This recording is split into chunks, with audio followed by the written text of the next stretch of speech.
Cada um deve levar a sua cruz.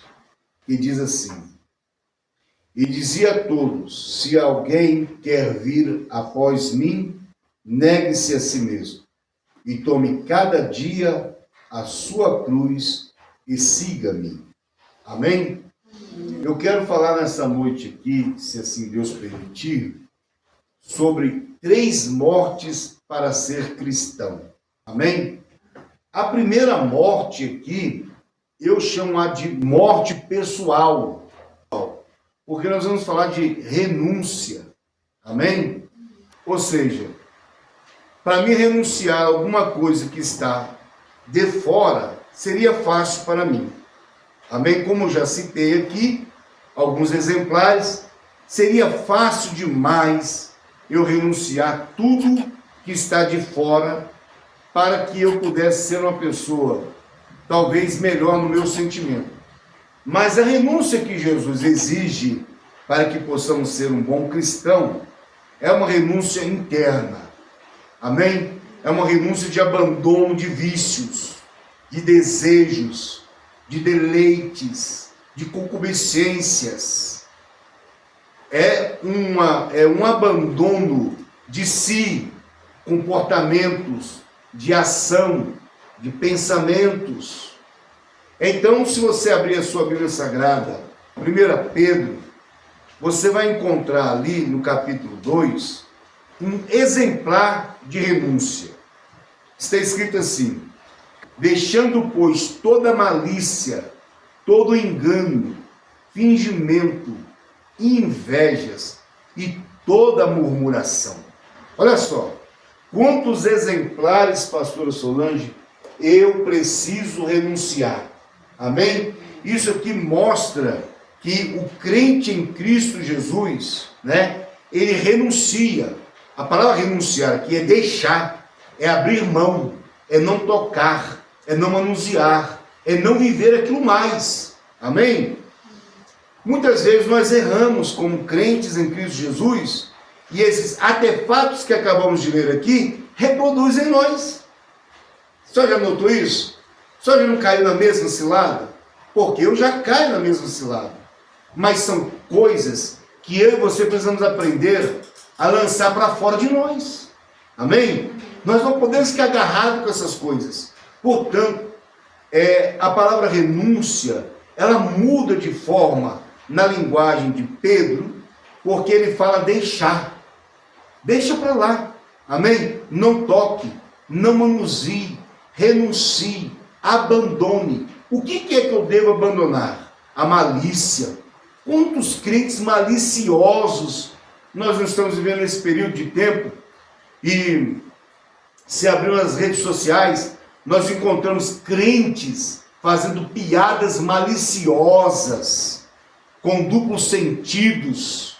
Isto é ruim, isso é pervertido, e isso não é permitido. O Espírito Santo de Deus não se agrada de homens maliciosos. Então vejamos, a malícia, todo engano, nenhum engano faz parte, irmão, da vida cristã. Nenhum engano é bom, nenhum engano é maravilhoso. Ninguém que engana pode dizer: o Espírito de Deus está conosco. Amém? Porque o engano é obra de malícia ou obra de demônio. Porque quem enganou Eva no jardim, porventura, não foi o demônio. O demônio não enganou a Eva com a sua falácia mentirosa. Paulo, em 1 Coríntios, se me falha a memória, capítulo 11, 3. Não, capítulo 11, perdão. Meu Deus, capítulo 4. Estou perdido aqui nas minhas referências. Vamos ler lá. Paulo fala sobre o demônio agindo com astúcia com a nossa irmã Eva, que acaba cedendo, Que acaba cedendo às tentações de Satanás e cai na sua trampa. Lá em 2 Coríntios,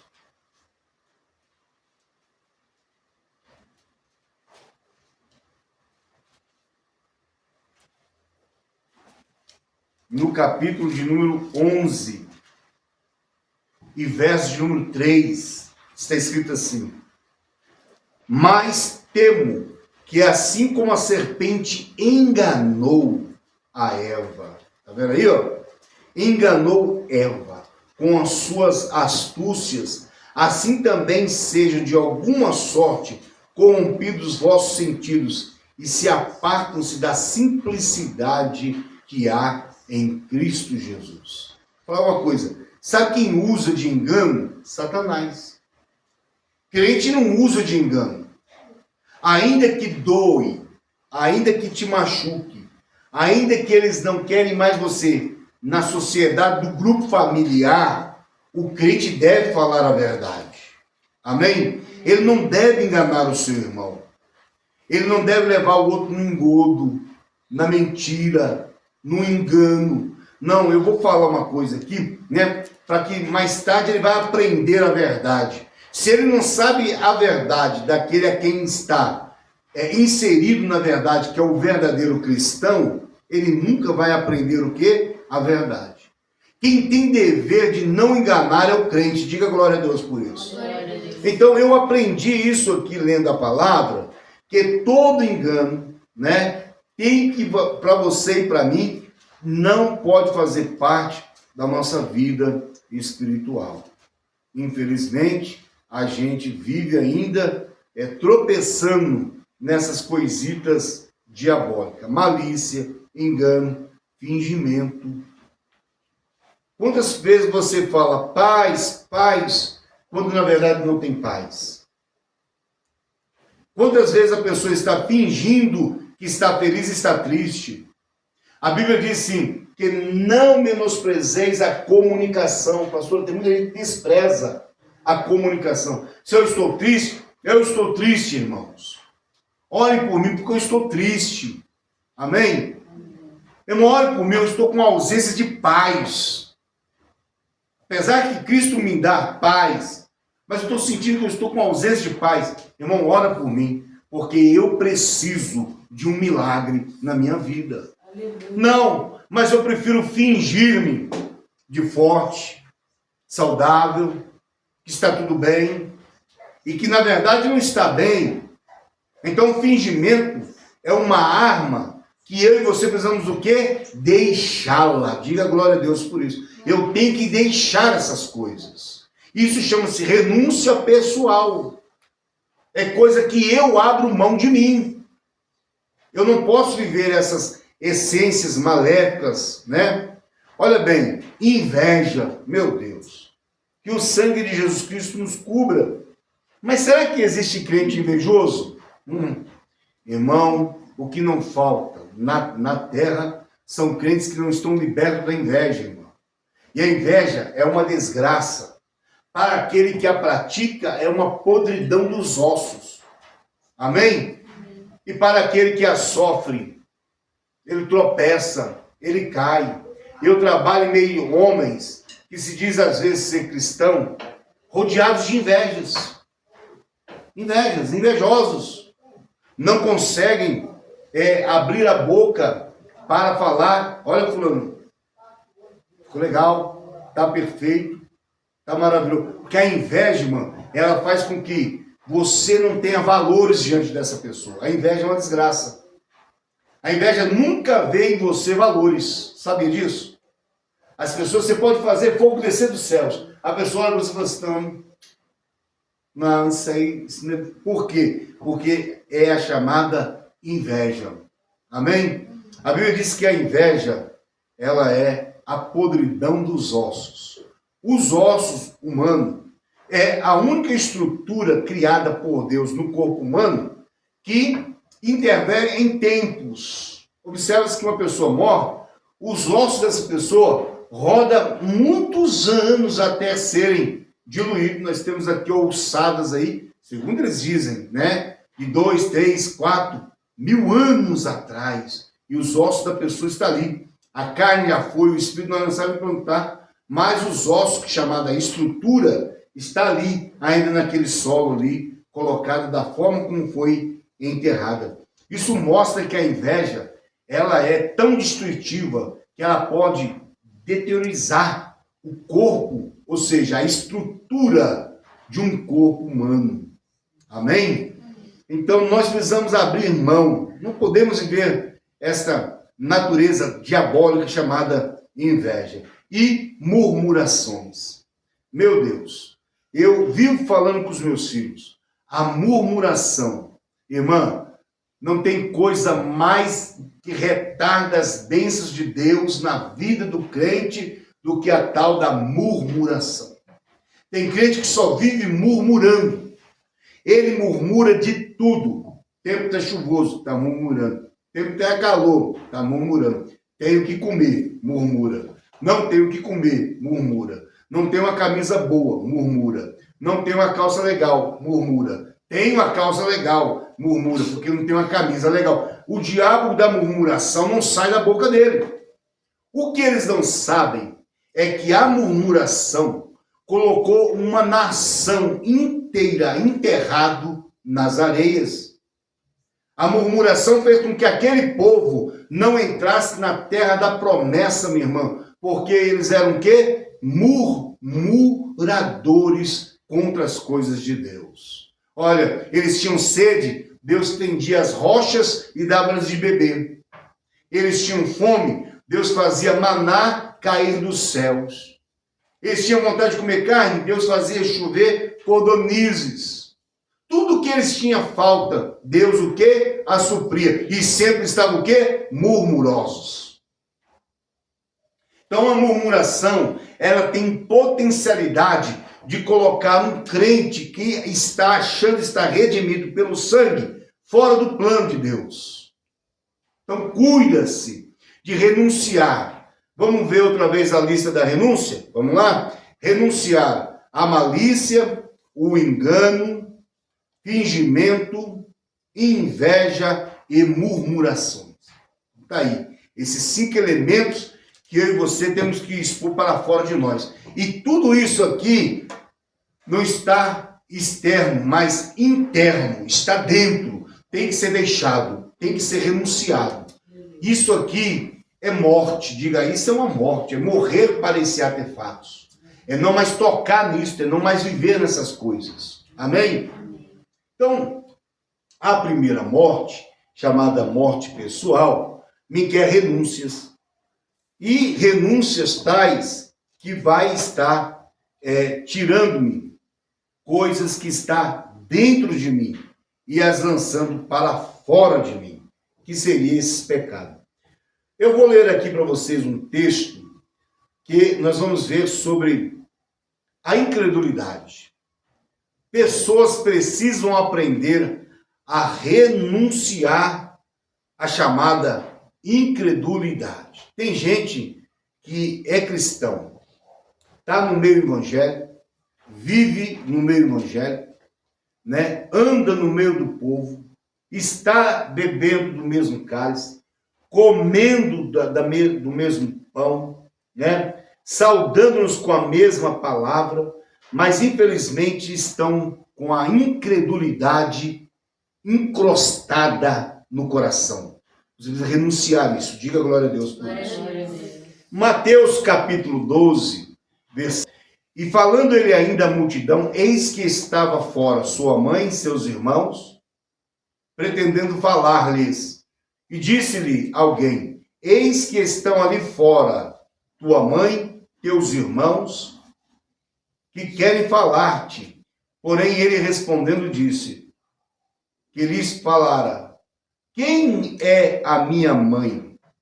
E quem são os meus irmãos?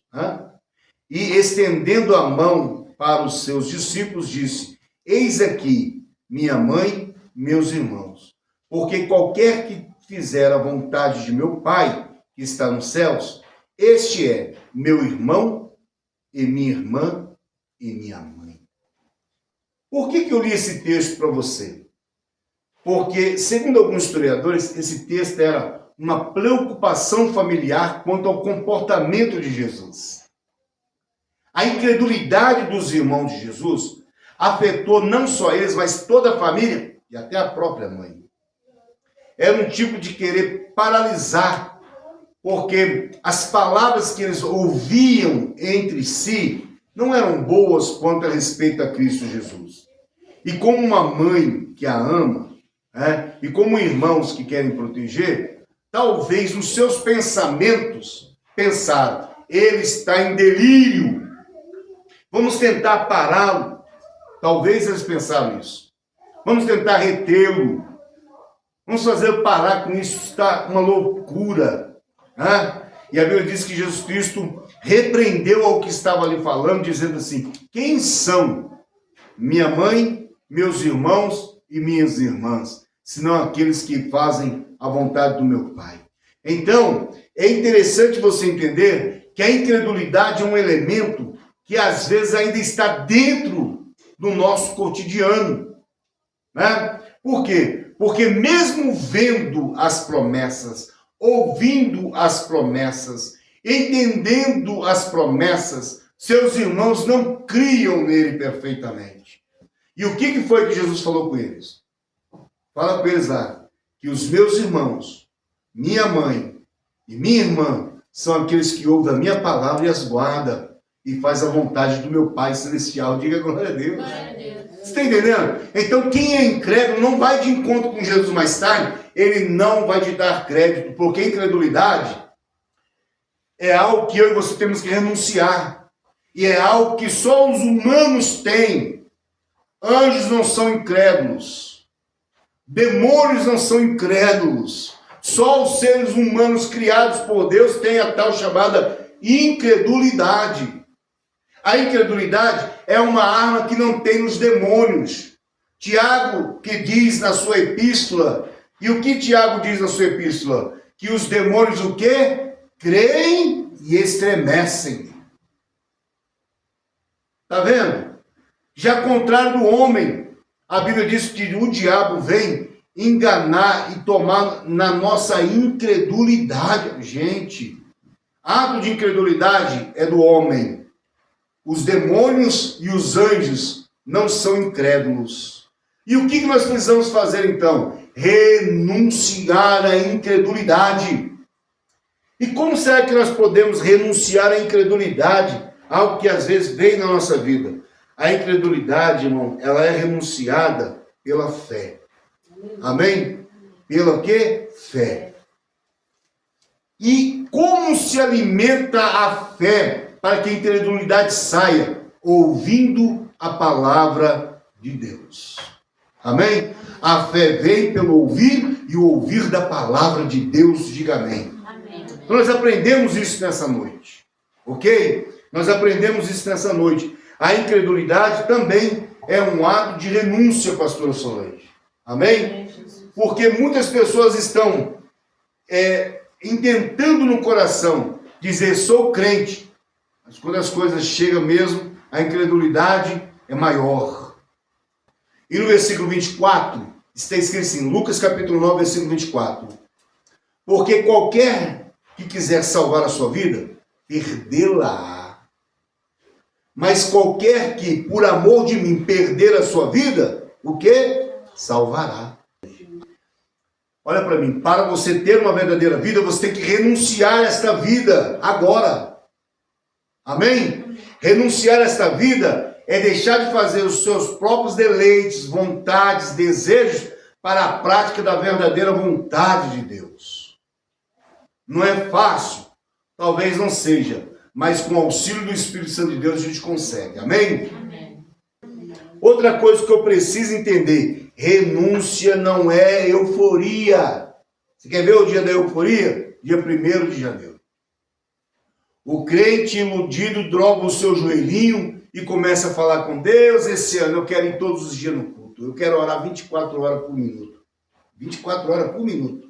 A loucura dele é tão grande que ele calcula as coisas além do tempo, da existência. Deus, este ano eu quero fazer isso, aquilo outro, eu quero visitar hospitais, eu quero visitar orfanatos, eu quero ir na favela, eu quero pregar o evangelho para maconheiro, para traficante, eu quero ir na prisão, eu quero fazer... E acaba que, quando chega em dezembro, ele não fez nada, porque está eufórico. Euforia não faz a obra de Deus, irmão. Euforia nunca fez a obra do Senhor nosso Deus. Eu conheço muitas pessoas que começou com tanta euforia e acabou frustrado, porque, pastor Solange, a caminhada é longa, a caminhada é pesada, e a caminhada não é de mão banana, irmã. A caminhada tem uma cruz. Só lembra da leitura? A caminhada tem o quê? Tem uma cruz. Amém? A caminhada não é de mão banana. A caminhada tem uma cruz. Então a euforia não faz a obra do Pai. Gente muito eufórica. Ah, eu vou, eu faço. Né? E acaba que não realiza nada. Então vamos lá. Euforia nunca fez a obra de Deus. Oh, meu Pai. Lucas capítulo 9, versículo número 57. Aconteceu que indo eles pelo caminho, disse um, Senhor, seguir-te-ei para onde queres que fores. E disse-lhe Jesus, as raposas têm covis, as aves dos céus têm ninho, mas o Filho do Homem não tem onde reclinar a cabeça. Disse o outro, segue-me. Mas ele respondeu, Senhor, deixe-me primeiro que eu vá enterrar meu pai. Olha bem. Mas Jesus observou, deixou e disse, deixai os mortos enterrar os seus mortos. Porém, tu vais e anuncia o reino de Deus. Disse, porém, o outro, Senhor, eu te seguirei, mas deixa-me despedir primeiro dos que estão em minha casa. E Jesus disse-lhe, ninguém que lança a mão do arado e olha para trás é apto para o reino de mim. São ocupações que o verdadeiro cristão, pastor Sonia, precisa renunciar no seu dia a dia. São ocupações, irmãs, que nos impedem de aproximar do verdadeiro Deus. As nossas ocupações nos fazem ficar tão preocupados com elas mesmas, que se a gente não renunciar a algumas coisas que estão ao nosso redor, nós não temos tempo para o Senhor nosso Deus. Então veja só, aqui nós encontramos 3 pessoas que não tiveram sucesso, porque eram pessoas o quê? Eufóricas. Às vezes nós queremos seguir para ter. Jesus está dizendo, quem segue-me pode perder. Está disposto a perder para me seguir? Então, essa primeira morte, chamada morte pessoal, ela é muito importante para a vida cristã. Porque ela é o primeiro passo para que um cristão comece a ter frutos do Espírito. Amém? Então, observa só para você ver aqui comigo, só mais uma coisinha aqui, para você entender. Eu preciso perder a minha vida para que a vida de Cristo em mim floresça. Lembrando, irmãos, que não é qualquer pessoa que tem essa disponibilidade. Você não se renuncia porque quer. Você se renuncia quando ele te convence. Amém? Renúncia não é algo que eu quero. É algo que o Espírito de Deus me convence. Porque Jesus Cristo diz o quê? O Espírito vem convencer o homem do juízo, do pecado e da justiça. Diga glória a Deus. Deixe o Espírito Santo de Deus fazer esta obra no seu coração. Permita que o Espírito Santo de Deus dialogue com a sua alma e faça você refletir nas suas ações para que você abandone o que está te atrapalhando na vida cristã. Isto é libertação. Diga glória a Deus. Glória a Deus. Isto é uma libertação. Então, entendendo que não é nós que o escolhemos, mas é Ele que nos escolheu, eu fecho esse primeiro parâmetro aqui, no que? João 15,16, onde ele diz, não sois vós que me escolheste, mas eu vos escolhi a vós e designei para que vades e deis frutos. Glória a Deus. Então, você precisa deixar o Espírito Santo de Deus entrar, para que ele possa, entrando em você, faça com que você entenda o que é necessário renunciar. Nós vivemos um período de tempo em que homens gritaram nos nossos ouvidos o que era necessário fazer para nós termos uma vida espiritual. Faliram. Por que faliram, pastor? Porque colocaram rudimentos ao nosso redor, amém? Achando que essas coisas que estavam fazendo seria possível nos trazer libertação. Faliram. E eu digo, por que faliram? Porque não colocaram, pastor Soares, a pessoa principal, o Espírito Santo de Deus em ação. Foi o que Jesus Cristo disse para nós, é o que nós devemos obedecer, meu irmão. O que ele diz? Ele diz que eu vou ao Pai, mas não vos deixarei órfão, enviarei outro Consolador. Aleluia. Esse estará convosco até a consumação dos séculos e vos fará lembrar de tudo quanto vos tenho ensinado. Diga aleluia. É ele, o Espírito Santo de Deus, que convence o homem do juízo, da justiça e do pecado. Não é homem para com homem, é o Espírito de Deus redimindo os homens. Aleluia. Amém? Então eu posso trazer uma palavra para a senhora libertadora, mas somente o Espírito Santo de Deus pode fazer a libertação. A minha palavra pode te convencer por minutos, por horas, por meses, amém? Mas ela muitas vezes, ela só pode convencer por esse período, mas se o Espírito Santo de Deus entrar dentro de você, aí você vai ser convencido. Glória a Deus. Amém? Aí você vai conseguir renunciar. Amém? Aí você vai conseguir ser um homem de Deus de fato. Uma mulher de Deus. Uma pessoa que produz frutos dignos de arrependimento. Eu queria pregar mais sobre esta palavra. Porque são 3 formas aqui, né? Que eu coloquei. 3 mortes para ser cristão. Mas não é possível pregá-las 3 numa só mensagem. Cada uma delas nos leva pensamentos profundos para reflexionar na palavra. Então, a gente observa que a primeira morte aqui, nós vamos ficar só nessa primeira morte. Não vai dar tempo de eu falar da segunda morte, pastor Solange, que é a morte, só vou falar o tema, que é a morte para o pecado. É isso. Amém? Amém? Que Deus abençoe vocês em nome de Jesus. Nós vamos ficar com esta palavra. Amém?